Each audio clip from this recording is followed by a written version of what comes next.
पौष पूर्णिमा व्रत कथा एवं भगवान श्री सत्यनारायण व्रत कथा। पौष पूर्णिमा का व्रत रखने से भगवान श्री हरि प्रसन्न होते हैं और भक्तों की सभी मनोकामनाओं को पूर्ण करते हैं। इस दिन व्रत करने के उपरांत कथा पढ़ना ना भूलें, क्योंकि कोई भी व्रत बिना कथा के अधूरा माना जाता है। इस दिन भगवान सत्यनारायण की कथा पढ़ी जाती है। इस कथा को पढ़ने से मोक्ष की प्राप्ति होती है। पौष पूर्णिमा व्रत की कथा या फिर कहें कि सत्यनारायण भगवान की व्रत की कथा को सुनते हैं। काशीपुर नगर के एक गरीब ब्राह्मण को भिक्षा मांगते देख भगवान विष्णु जी ने स्वयं भी एक बूढ़े ब्राह्मण के रूप में उस निर्धर ब्राह्मण के पास जाकर कहने लगे कि हे विप्र, श्री सत्यनारायण भगवान मनोवांछित फल देने वाले हैं। तुम उनका व्रत पूजन करो, जिसे करने से मनुष्य सब प्रकार के दुखों से मुक्त हो जाता है। इस व्रत में उपवास का भी अपना महत्व है, किंतु उपवास से मात्र भोजन न लेना ही नहीं समझना चाहिए। उपवास के समय हृदय में यह धारणा होनी चाहिए कि आज श्री सत्यनारायण भगवान हमारे पास, हमारे हृदय में ही विराजमान है। अतः अंदर व बाहर शुचिता बनाए रखनी चाहिए और श्रद्धा विश्वास पूर्वक भगवान का पूजन कर उनकी मंगलमयी कथा का श्रवण करना चाहिए। श्री सत्यनारायण की कथा बताती है कि व्रत पूजन करने में मानव मात्र का समान अधिकार है, चाहे वह निर्धन, धनवान, राजा हो या व्यवसायी, ब्राह्मण हो या अन्य वर्ग, स्त्री हो या पुरुष।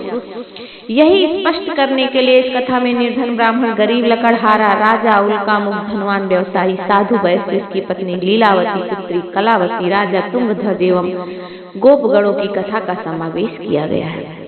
इस कथा के अनुसार जैसे लकड़हारा, गरीब ब्राह्मण, उल्कामुख, गोपगणों ने सुना कि यह व्रत सुख, सौभाग्य, संपत्ति सब कुछ देने वाला है, तो सुनते ही श्रद्धा, भक्ति तथा प्रेम के साथ सत्य व्रत का आचरण करने में लग गए और फलस्वरूप सुख होकर परलोक में मोक्ष के अधिकारी हुए।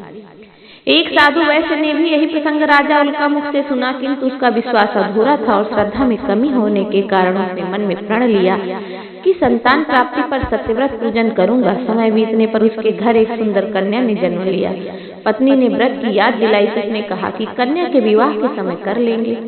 समय आने पर कन्या का विवाह भी हो गया, किंतु उस वैश्य ने व्रत नहीं किया। तभी वह अपने दामाद को लेकर व्यापार के लिए चला गया। वहां उसे चोरी के आरोप में राजा चंद्रकेतु द्वारा दामाद सहित कारागार में डाल दिया गया।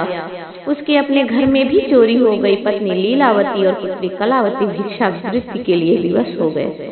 एक दिन कलावती ने किसी के घर श्री सत्यनारायण का पूजन होते देखा और घर आकर माँ को प्रसाद दिया। तब माँ ने अगले दिन श्रद्धा से व्रत पूजन कर भगवान से पति और दामाद के शीघ्र वापस आने का वरदान मांगा। श्री हरि प्रसन्न हो गए और स्वप्न में राजा को कह दिया कि दोनों बंदियों को छोड़ दे, क्योंकि वे निर्दोष हैं। राजा ने अगली सुबह उनका धन धान्य तथा प्रचुर द्रव्य देकर उन्हें विदा किया। घर आकर पूर्णिमा और संक्रांति को सत्यव्रत का जीवन भर आयोजन करता रहा। परिणाम स्वरूप उसे सांसारिक सुख भोग कर मोक्ष की प्राप्ति हुई। इसी प्रकार एक बार राजा तुंगध्वज ने वन में गोपगणों को श्री सत्यनारायण भगवान का पूजन करते देखा, किंतु अपने अभिमान की वजह से राजा ने ना तो पूजा स्थल पर गया और ना ही दूर से प्रणाम किया और ना ही गोपगणों द्वारा दिया गया प्रसाद ग्रहण किया। परिणाम स्वरूप राजा के पुत्र, धन धान्य, गज आदि सब नष्ट हो गए। राजा को फिर यह आभास हुआ कि विपत्ति का कारण सत्यनारायण भगवान की कथा का निरादर है। तब उसे पश्चाताप हुआ और वह तुरंत वन में गया और गोपगणों को बुलाकर उनसे सत्यनारायण भगवान की पूजा विधि पूछी और बाद में पूजा भी की। फिर उसने उनसे ही प्रसाद ग्रहण किया तथा घर आ गया। उसने देखा कि विपत्ति टल गई है और उसकी सारी संपत्ति तथा जन सुरक्षित हो गए हैं। राजा प्रसन्नता से भर गया और अपना सर्वस्व भगवान को अर्पित कर दिया। बोलो श्री सत्यनारायण भगवान की जय।